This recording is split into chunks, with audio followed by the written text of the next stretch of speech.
Michael. Peter. Have you ever read a book by Malcolm Gladwell? I have read one of his essay collections, if that counts. It does count, because that is what his books are.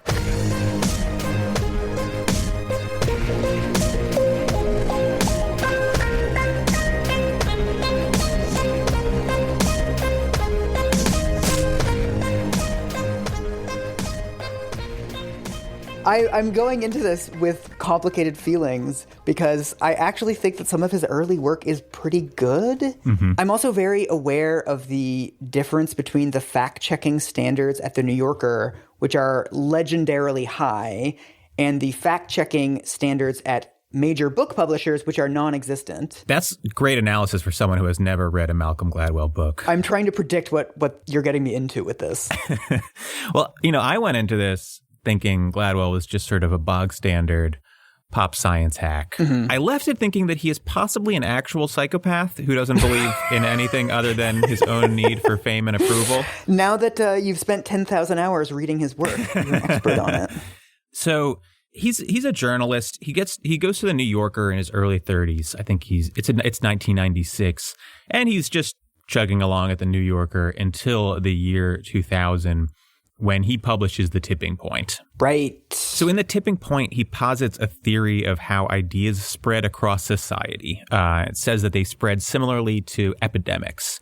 His primary idea is something he calls the law of the few, which claims that a small number of people are responsible for the promulgation of ideas across society. Oh, this is his thing where he makes up a capital letter name. Yes. Like the law of people you don't know in college or something. And then he's like, this is what explains it.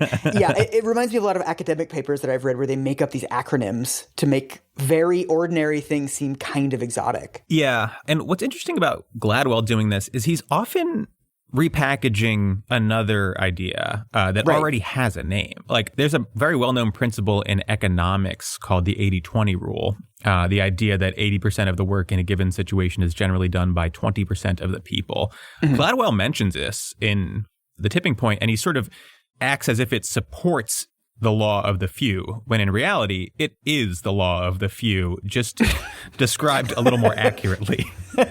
This is also the first indication we get that Gladwell is maybe a little bit obsessive about, like, the exceptional people that live among us. Oh, maybe the 20% are really good for the other 80% of us.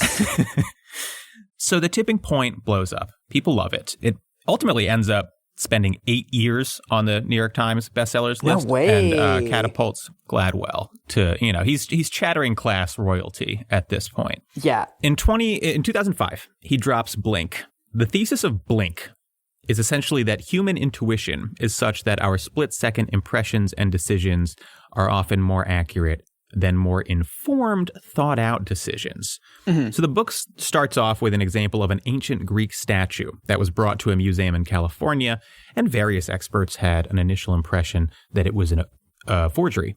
However, after closer study for several months, the museum determined that it was genuine.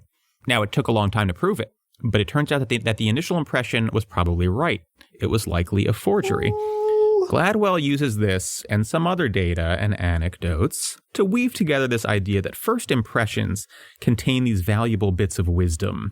And not just that, but that first impressions are in many cases more useful than conclusions drawn after careful thinking.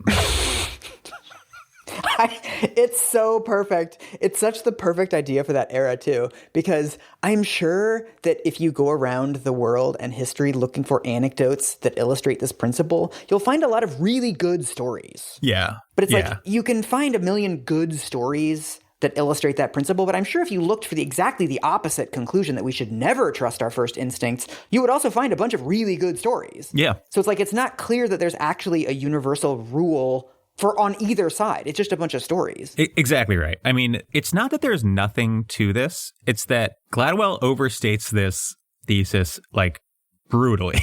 Yeah. So Blink hits the top of the bestseller charts. But this time, like, the criticism from the scientific community is a little bit more aggressive. Yeah. The Daily Telegraph publishes a review calling the evidence for the thesis flimsy. Mm-hmm. The New Republic publishes a scathing review by federal judge Richard Posner. Behavioral economist Daniel Kahneman, I believe I'm pronouncing that incorrectly, but whatever, criticizes the book publicly for fostering the implication that human intuition is magic. Right. And that last bit is important because I read this book when it first came out, and I don't remember much about it. But what I remember is that although he's often drawing on like what feels like reputable science, at least a bit, he's also sort of hinting at something that's almost paranormal. Right. By the way, that statute story, like when he asked the experts why their first impression was that it was a forgery, they were like, well, it's not dirty enough. Statues come out of the ground, so it wasn't dirty enough. And I was like, that's the brilliant intuition you're basing your book around? Whatever.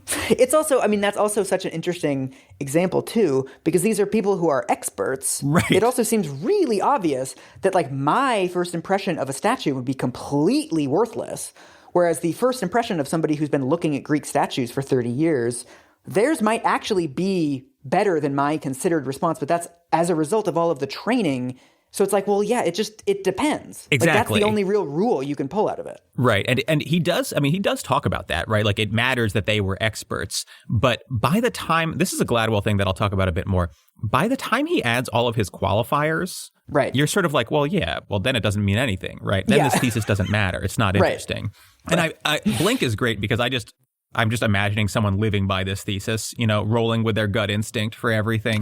How quickly would you die? Right. You're driving somewhere and your buddy's like, hey, I'm going to pull up Google Maps. And you're like, no, man, I'm just going to blink it. Right.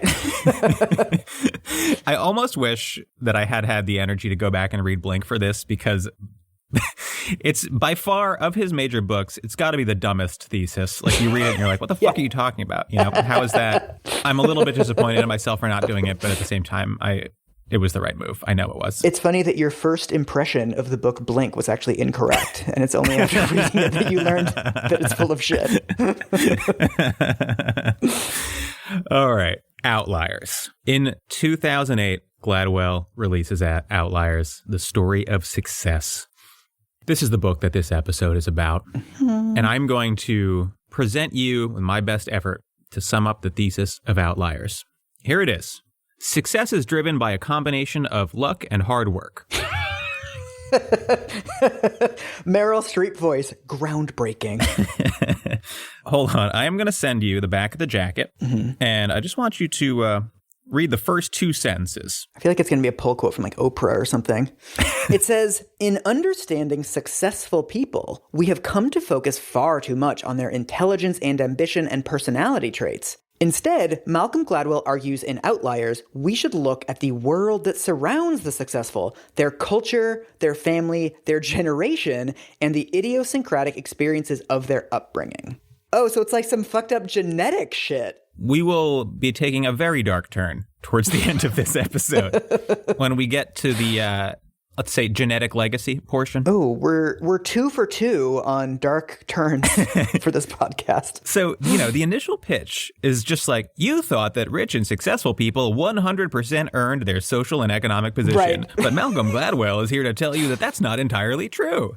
And it's like, well, yeah, no one fucking thinks that. Yeah. Now I'm going to read to you a quote from early on in his book where he sort of defines the thesis. In Outliers, I want to convince you that these kinds of personal explanations of success don't work. People don't rise from nothing. We do owe something to parentage and patronage. The people who stand before kings may look like they did it all by themselves, but in fact, they are invariably the beneficiaries of hidden advantages and extraordinary opportunities and cultural legacies that allow them to learn and work hard and make sense of the world in ways others cannot. I mean, on some level, this sounds like something I agree with. Yes. Jeff Bezos is not rich because he's like an extraordinary man. He's rich because he had all kinds of invisible advantages that he himself refuses to acknowledge.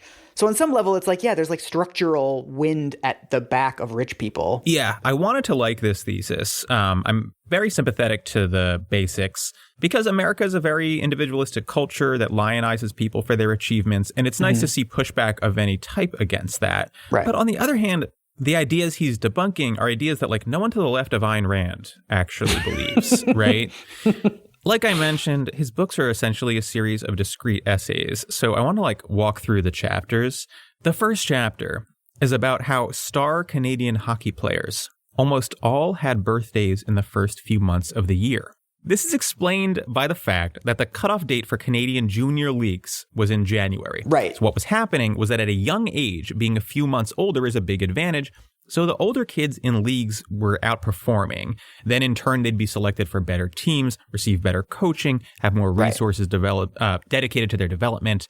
Right. So if you've heard this before, it might be because Outliers popularized it, or it might be because this research has been around since the 1980s. And by the time Outliers came out, it's something that was like so widely known that many schools factor it into how they evaluate students. Oh, interesting. So right off the bat, I felt like I hadn't learned anything in chapter 1, and that feels weird. And then you get to chapter 2. Chapter 2 is called the 10,000 hour rule. Oh, this fucking thing. This is the big one, right? Yeah. The central claim in this chapter is that for anyone to be an expert in something, they need to have practiced for about 10,000 hours. Gladwell expressly states, quote, researchers have settled on what they believe is the magic number for true expertise, 10,000 hours. But he doesn't present any sort of like meta-analysis of research or anything, right? There's no evidence of a purported like consensus among researchers because there is absolutely no such consensus. Yeah, right? that's a weirdly round number. Yeah. From all the researchers that I've interviewed, a more researchy thing would be like somewhere between 8,000 and 12,000 hours. And like this school of thought disagrees with that. And this school of thought says it's 4,000. Like this just doesn't sound like the way that researchers, quote unquote, conclude things. I would also say that the concept of expertise is unbelievably imprecise. Right. Like I believe that I'm about as good at Wordle as you can be. The person who's the best in the world at Wordle is only a little bit better than me. Right. Because the ceiling is shockingly low. Right. Whereas something like basketball or something, or like cello, you really do need like tens of thousands of hours, like an incredible input. Yeah. Whereas some skills, like I guess checkers or something, is probably not as complex as chess. So to master chess, you just need a lot more hours than mastering checkers. Good instincts, because he does talk about both chess and basketball in an essay. I think that he is, to his credit, talking about things like that, where practice will improve you over the course of thousands of hours. Mm-hmm. Now, he's extrapolating mostly from a single study about elite violinists that found that they averaged about 10,000 hours of lifetime practice by age 20. He quotes one neurologist who cites the 10,000-hour claim as well. That neurologist is Daniel Levitin, quoted as saying, "No one has yet found a case in which true world-class expertise was accomplished in less time." Okay. Which is a statement that just rings of bullshit. Right. It's just way too sweeping of a claim to be reliable. No one has ever found a case. Yeah. Right. What does that mean? Right. It's a weird thing to say. It's weird that a scientist said it. Right. That way. Now, adding to my suspicions that perhaps the case is being overstated here, on the very next page, Gladwell says, to become a chess grandmaster seems to take about 10 years. Only the legendary Bobby Fischer got to that elite level in less than that amount of time. As a chess fan myself, that immediately jumped out to me as incorrect. Magnus Carlsen, the current world champion, was a grandmaster at age 13 and started playing at age 5. 8 years. Okay. Wu Zhangji was a grandmaster just shy of his 14th birthday and was introduced to the game at the age of 6. Sergei Karyakin was at the time of Outliers publication the youngest grandmaster ever, 12 years and 7 months old, started playing when he was 5. So he's saying that the only person to ever become a chess grandmaster at that young age without these like years and years of practice is Bobby Fischer. And then it's like, 5 minutes on Google and there's like 3 other people that have done this. So it's really not, he's not a huge outlier. No. Is one way to say it. So this is the first specific example of the rule, and it is demonstrably false. I checked the endnotes to find the source he used for this, and I was sort of assuming that he was using a very outdated source because most of those guys are fairly recent at the time of Outliers publication. Sure enough, he's using a study done in 1996. Oh. Now, I couldn't find a copy of that study, but I'm pretty sure that Gladwell misrepresented it regardless because it was still untrue in 1996. Right. And from what I can tell has been untrue since 1994. So, when you mentioned the fact-checking standards of the New Yorker versus the big publishers, this is when it first hit me. Gladwell and his editors were at all times one Google search away from figuring any of this out. Right. And to be clear, I'm just a casual chess fan. And as soon as he mentioned something that I'm a little familiar with, it was incorrect. Yeah, that's a bad sign. That's a red flag, right? Yeah. There's also, because this factoid has bounced around the culture, of course, for like more than a decade now. And you come across various versions of it. And the version of it that I've always kind of appreciated, it illustrates that there isn't a huge distinction between like inborn talent and practice. That I think what he's kind of trying to debunk with this, or at least the way that I remember it, was he's saying that like, okay, you have an idea of like, yeah, Michael Jordan's this like amazing basketball player. He was born with these incredible skills, but actually like that dude is like working his ass off, 4, 5, 6 hours a day for years before he gets to that skill level. Doesn't he have the dumb thing about the Beatles playing shows in Hamburg? Let's talk about the Beatles thing. So the Beatles got their start as the house band in a strip club in Germany, where they played 8 hours a day, every day. And Gladwell uses this as like an example of the effect of practice and hard work, essentially arguing that the driving force behind the Beatles' greatness was this period of time where they were just like practicing nonstop.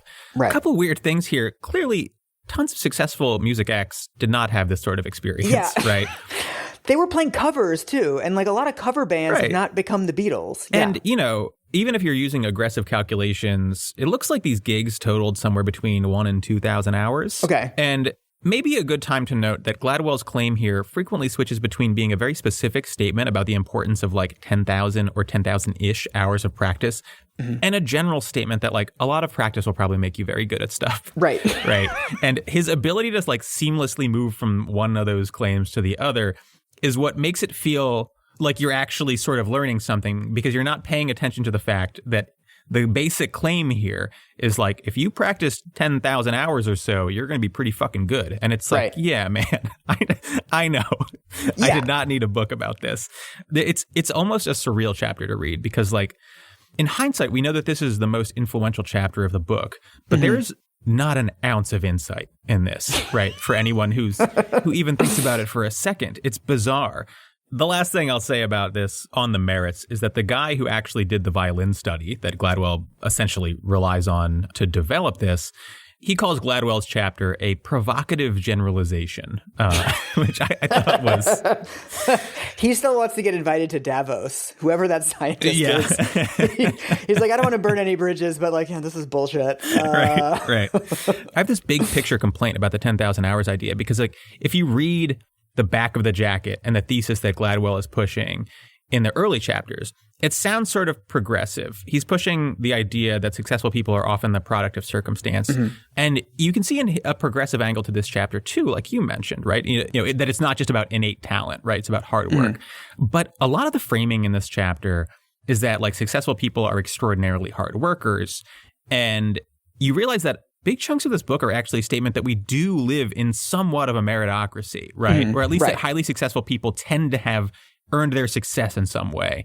And that's more than just like a statement about how much practice you need to be good at a fucking violin, right? It's a statement about the fairness of the system, about whether rich people deserve their wealth, Elon Musk put in his 10,000 hours. Did you? It also feels like another one of these concepts that sounds smart and insightful upon first encountering it. You're like, oh, 10,000 hours. Like, yeah, okay, there is this sort of threshold. But then as soon as you start to think about it, it does actually boil down to just, it depends. Right. It depends on the skill. It depends on the person. I'm sure some people do 10,000 hours of a thing and they're still bad at it. I'm sure some people do 1,000 hours of something and they're super good at it.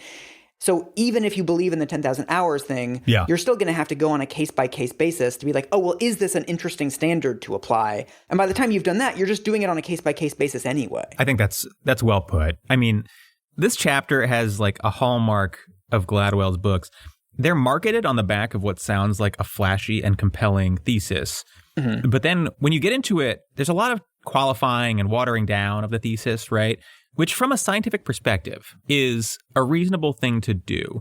But at the same time, maybe means that the thesis was a little bit overstated to begin with. It's clickbait. Yeah. It creates a situation where there are two versions of the book in the public consciousness.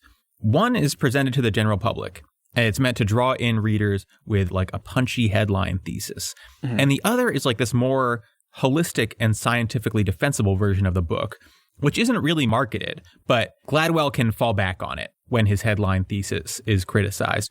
Right. And so there's often a big gap between what the conclusions of the book are and what the average reader thinks the conclusions of the book are.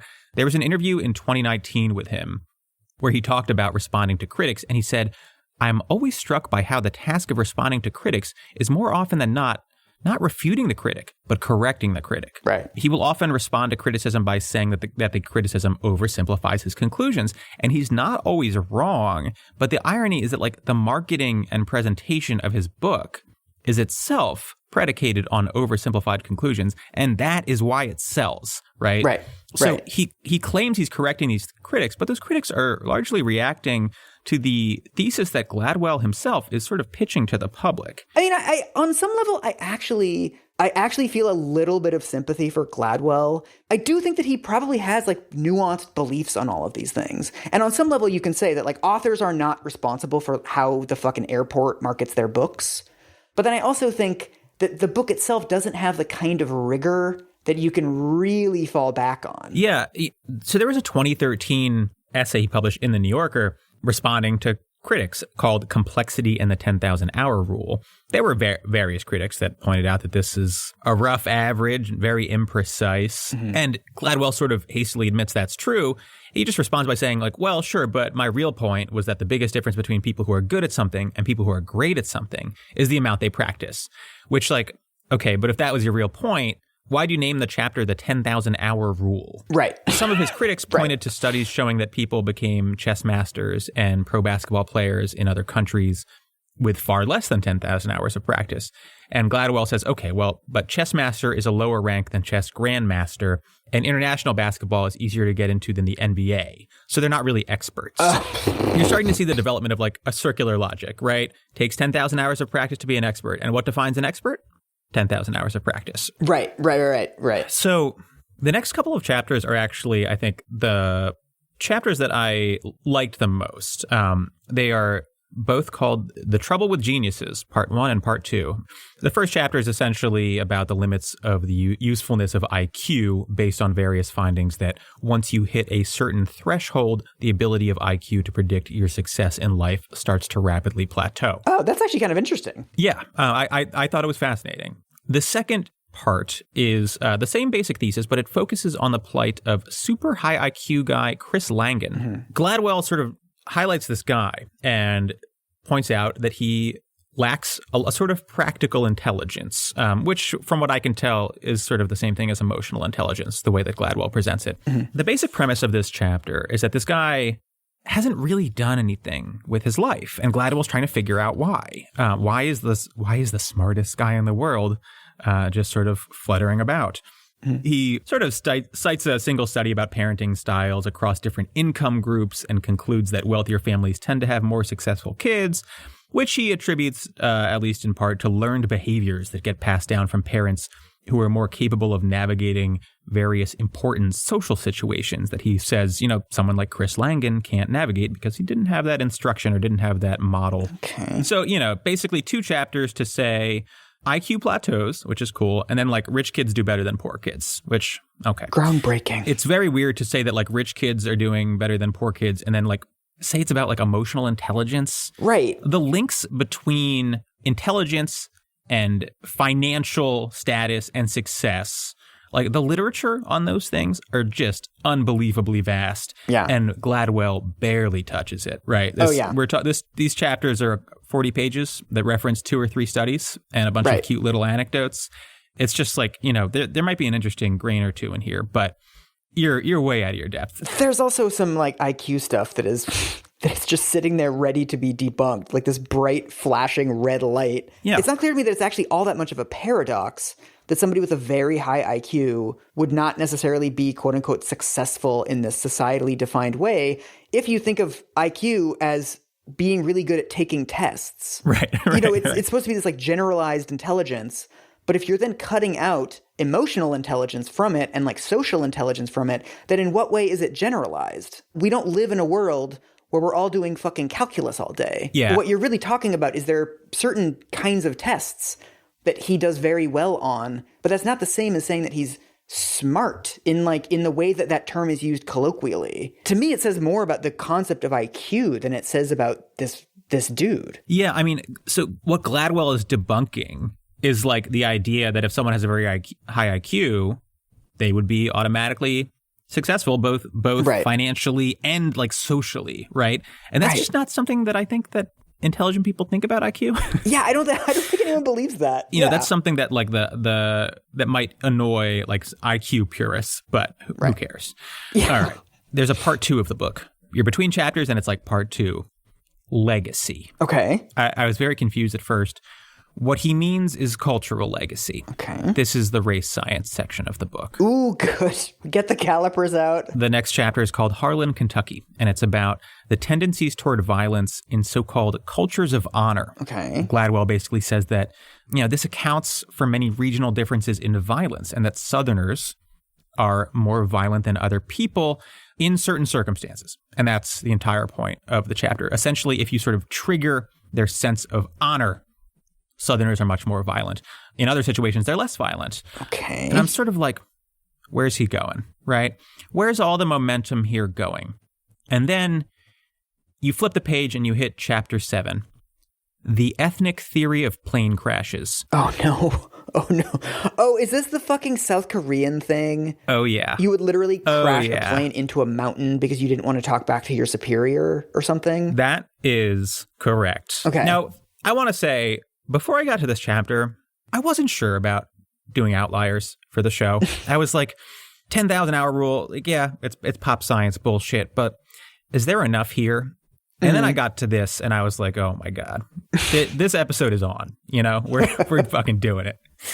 The chapter tells the story of Korean Air, an airline that over a several decade span had significantly more plane crashes than other airlines.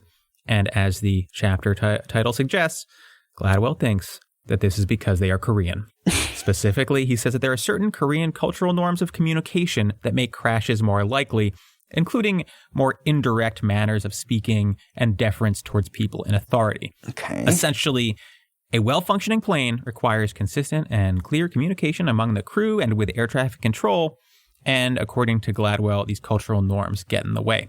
Oh my God. In an interview, Gladwell once said, "The single most important variable in determining whether a plane crashes is not the plane, it's not the maintenance, it's not the weather. It's the culture the pilot comes from." Oh. Yeah, he doesn't back that up with data. I think it's also the weather and shit. I think it's a lot of other stuff. The thesis is so widespread that in 2013, when Asiana Flight 214 crashed at SFO, several prominent news organizations covered the question of whether culture was a factor. The Washington Post runs a piece with the headline, "Lack of cockpit communication recalls 1999 Korean Airlines crash near London." NBC ran a story titled, "Korean Culture May Offer Clues in Asiana Crash." A reporter asked the head of the National Transportation Safety Board in a press conference whether culture might have been the cause of the crash.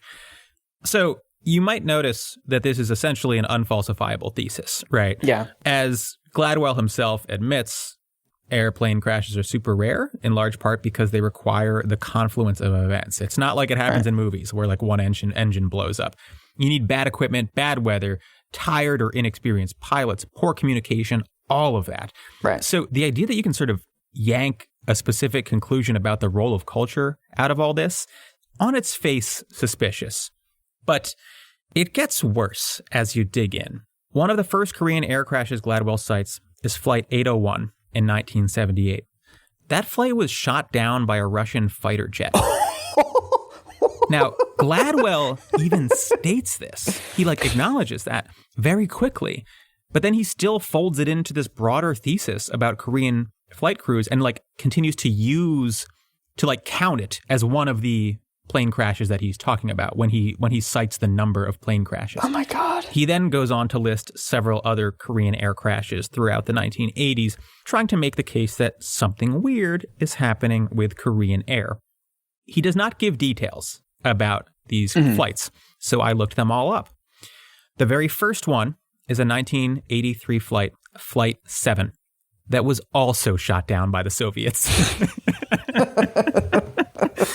This time, Gladwell doesn't even mention that, which is notable, especially because this was a very big event in the Cold War. You can look up Flight 007. The plane had taken off in New York and stopped in Anchorage. So many Americans died. Reagan called it a crime against humanity. Huge deal. Huge deal. But Gladwell just lists it off as if it were another example of Korean flight incompetence. Next on his list is what he describes only as a Boeing 707 that went down over the Andaman Sea in 1987. Do you want to guess how that plane went down? Was it shot down by India? No, you got it way wrong. North Korean terrorists planted a bomb on it. Oh. So, all in all, Gladwell identifies 7 significant Korean air crashes between 1978 and 1997, and that is sort of the basis of his thesis here. But 3 of them were the result of terrorists or military attacks. Yeah. I mean, frankly, this should be enough to just write off this fucking chapter entirely. Yeah. But I want to mention one more thing. Gladwell uses the National Transportation Safety Board's crash report for Korean Air Flight 801 throughout the chapter and misquotes it several times. And as Korean speakers have pointed out, grossly mistranslates the Korean.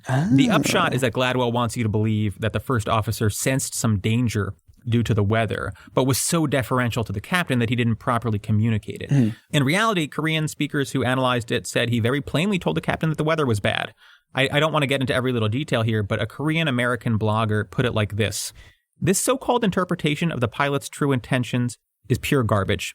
It is so ludicrously wrong that I cannot think of enough superlatives to describe how wrong this is.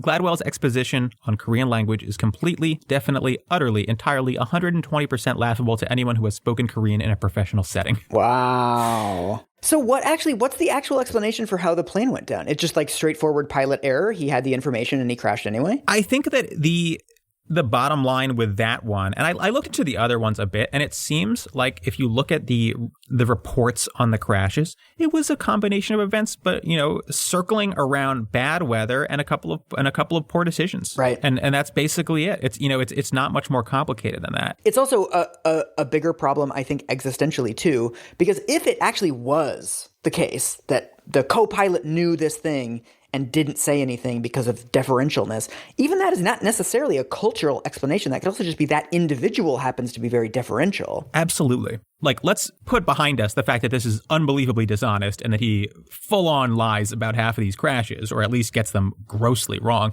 He said the single most important variable in determining whether a plane crashes is not the plane, it's not the maintenance, it's not the weather, it's the culture the pilot comes from. And he uses Korean culture as his case study. But all he has as evidence is a single flight transcript and a handful of plane crashes, again, half of which were either shot down or blown up. There's no analysis of data from other Korean airlines, no data about other airlines with higher crash rates than average, nor, from what I can tell, did he consult with a single Korean person.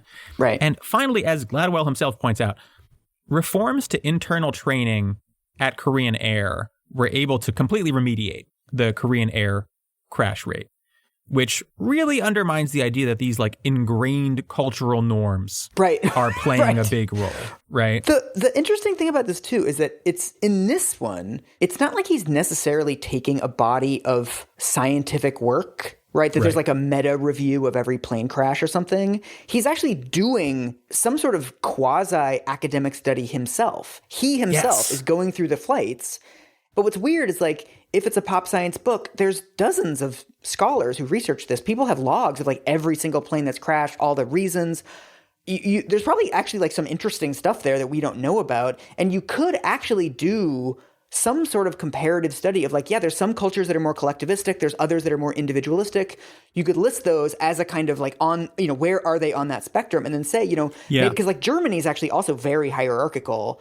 Maybe Germany and South Korea do have 0.2% more plane crashes than other countries.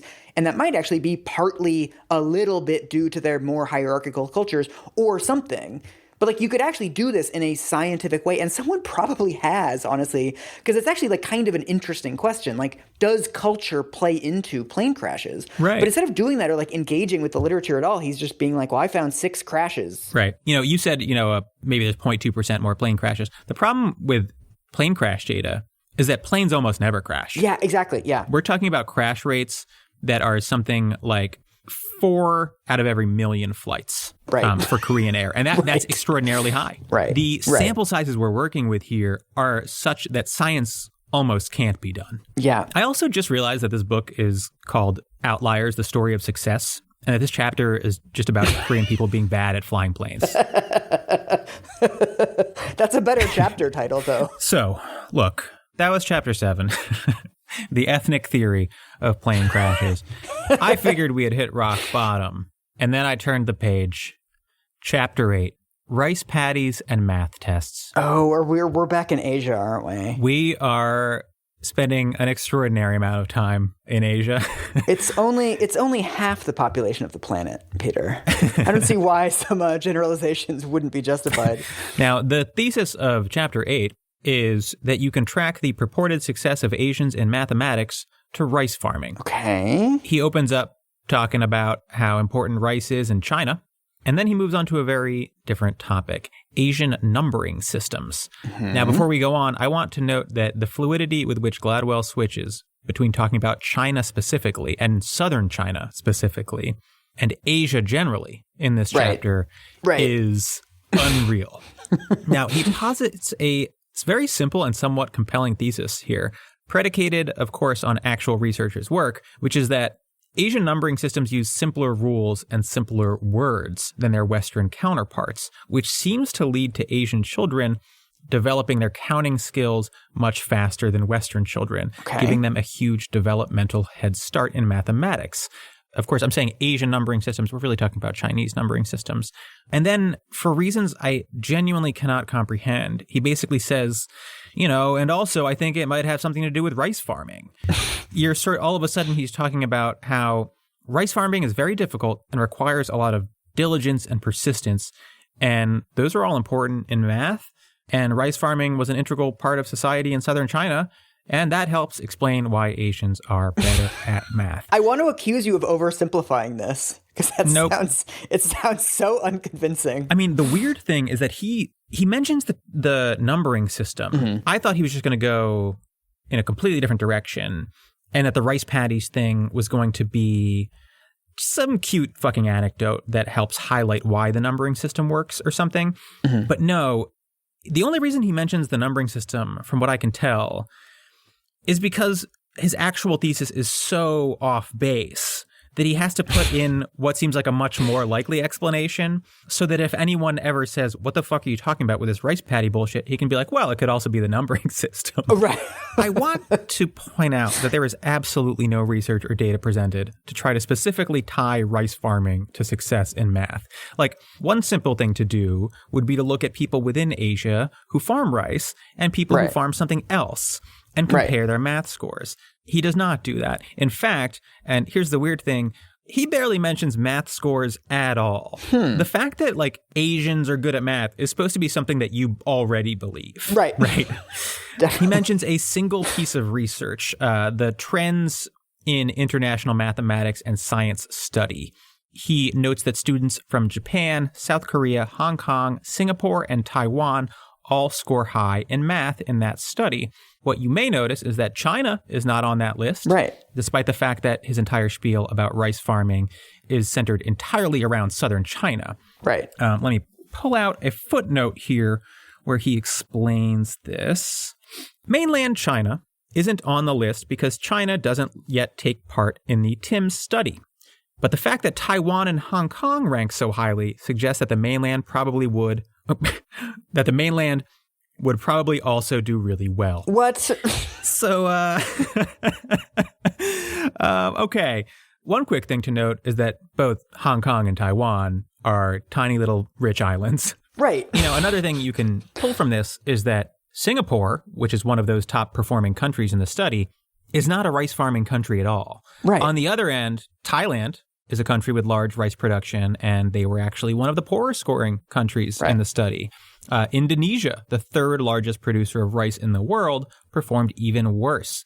Gladwell addresses none of this, nor does he address how common is rice farming in Japan and South Korea. So this chapter is basically a terrible educated guess about why Asians are so good at math, and it doesn't actually show in any meaningful way that Asians are so good at math. It's mind-boggling. I mean, this is the worst chapter in the book in terms of like presenting evidence, and we're following the plane crash chapter. Asians can't fly planes chapter, yeah. He doesn't explain why Korean math skills did not translate into the cockpit. Right. That's what I would have loved to hear him weave these together. You might as well at this point, right? Just make it all one fucking thesis. Who cares? Wait, what is his actual argument that it's the rice paddies though? It's like there's something specific about growing rice that you have to like count the plants or something? Yeah, it's not counting per se. It's basically that it's very hard and requires a lot of persistence. And he cites some studies that show that some Asian students basically showed higher levels of persistence than Western students in math, and that a lot of being good at math is not that you're calculating more, it's that you're willing to spend longer on it, aka you're more persistent. That part seemed to be true, like that sure. sort of little bit of research or whatever, from what I could tell. But that's it. There really is nothing specific about rice farming. It's an argument you can make about just about any sort of peasant culture, right? Right. Now, rice farming is still happening, of course, but like 100 years ago, all of our ancestors were struggling a lot more, right? And if you felt like building a narrative around the struggles of like your immigrant ancestors in New York City in the 1880s or whatever, and saying that helped sort of instill a work ethic into you or whatever, you could do it, right? You could do it with any fucking culture.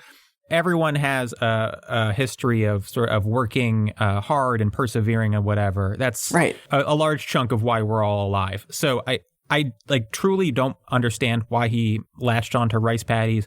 I really feel like he was just like, and here's the Asian section of my book. Right. I'm going to explain what they're up to. What's the first thing I know about Asia? Math and rice. Right. I'm just going to Google those and figure it out. Yeah. Because again, I can imagine this being like kind of an interesting theory if you actually did it academically. Like there probably are some crops that are much easier, some crops that take more perseverance.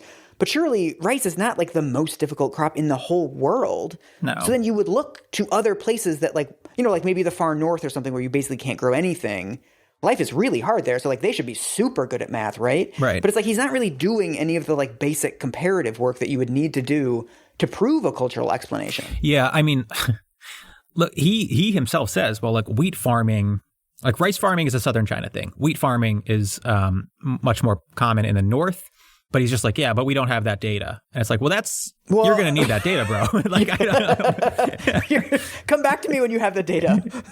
Right. And then I would like to see like maybe some controls for income, et cetera. Like you have really not done even the slightest amount of the legwork necessary to establish this. Although he probably tells it in a really compelling way. Oh, yeah. This is also the Gladwell thing that he is like a really gifted storyteller. No, he is. I mean, I was kind of struck here because sometimes he weaves the research and the story together in a way where your initial instinct is that makes sense. And then you think for a second and you're sometimes like, maybe not, right? Right. But with this, it was really just two separate things. One, Asians good at math. Two, rice farming difficult. Right. That's it. I like couldn't fucking believe this chapter. And if you're going to make a chapter built entirely around one of the most common stereotypes in what like, that is promulgated in Western society, maybe be careful, right? Right. I can't believe I couldn't believe it. Even after the ethnic theory of plane crashes thing, I was like jolted by this chapter. This is when I write a pop science book. One of the chapters is going to be called Women Be Shopping. Sorry, it's just science. I also think thematically, because I've read a million of these fucking pop science books for various projects. And one thing that I've found, especially with this tranche of journalists that are really into counterintuitive explanations, right? It's always about like, you think it's this, but it's actually this, right? Yeah. The problem with those explanations is that they elevate cultural explanations for things that are really straightforwardly just policy outcomes. Yeah. Like I think if you want to understand why Taiwan and Hong Kong and Singapore do really good on math, these international math scores, it's probably related to their educational policies. It's probably related to something that is like really fucking obvious, like their per capita GDP and their spending on education and like these specific structures of their specific education systems. Interesting you bring this up because the last chapter is about a Bronx school that succeeds with poorer inner city students, basically by having very long school days, because they figured out that a lot of why poor students tend to fall behind is they aren't learning as much as richer kids when they're at home or over the summer. So they made the school day longer, and they helped mitigate that. One thing that Gladwell notes in this chapter is that school kids in Asia, in those successful countries, are in school a lot more. Yes. And he just kind of throws that out there. And he's like, so obviously that's why they're doing great. And you're like, I thought it was the fucking rice patties, dude. Right. What happened? Right. Which is it? He ends that Bronx chapter by saying that the school is, quote, bringing the lessons of the rice patty to the American inner city. That's a little kicker. He had the kicker ready first. He had to write the whole chapter around it. So that's the end of the book. There's an epilogue, and it's called A Jamaica Story, which made me nervous, but it turns out it's just about his ancestors or whatever and like his family history. And he's essentially talking about his own family and the advantages that they had and that paved the way for his success. It seemed like a relatively humble sort of, I've been very successful over the past decade, and I realized that I got a bit lucky. That sounds fine. Yeah. It was totally fine. I would have preferred if right before it he wasn't talking in really overstated generalizations about Asian people for 50 pages. It's also interesting because I always thought he had like gotten worse over time and that the earlier books were a lot, on a lot firmer footing because to keep putting out these pop science books, you can start out with some good ideas and some good insights, but you only have a couple of those in your life, right? Like big, true ideas. But then it sounds like even from the earliest days, he was on pretty shaky foundations with this stuff. It's true that his later books have been increasingly criticized. Yeah. There are some real takedowns of his work over the last few years. Yeah. Oh, yeah. His responses have become increasingly defensive from what I can gather. So it's true. The tolerance for Gladwell has fallen off a cliff.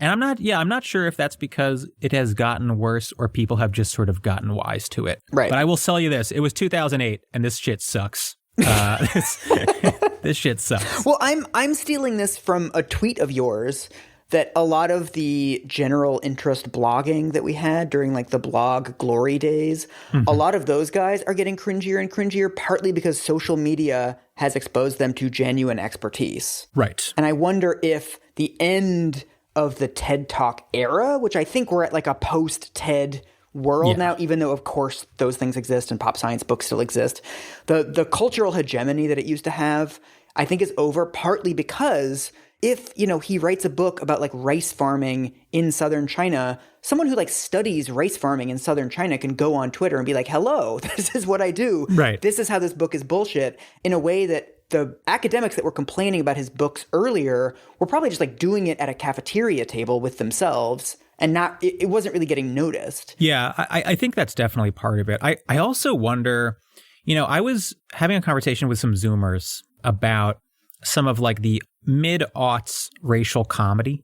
Oh, yeah. And I think we were talking about an episode of The Office, like Diversity Day, which I think like is no longer on Peacock, right? Like, oh, yeah. And I was like, I think that there was a time after the 90s in this sort of end of history era when most of us sort of had this agreement that racism had largely been solved. And that it was because of that something that we could now joke about because we're all on the same page. Right. And as we sort of witnessed the Obama era, the rise of the Tea Party, the rise of the Trump wing of the Republican Party, it became very obvious that we actually have very different ideas about what racism is, why it's significant, whether it's behind us, etc.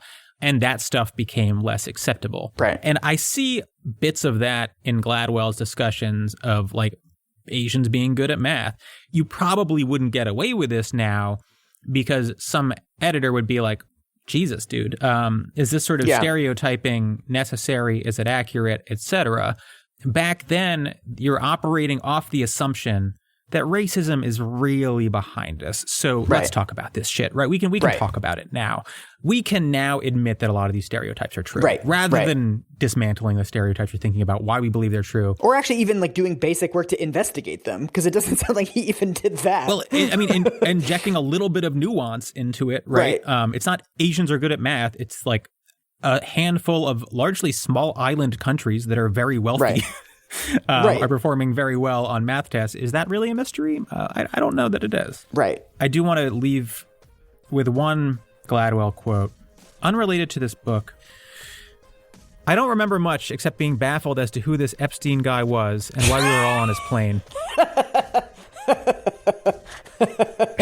This did get dark. This did take a dark turn.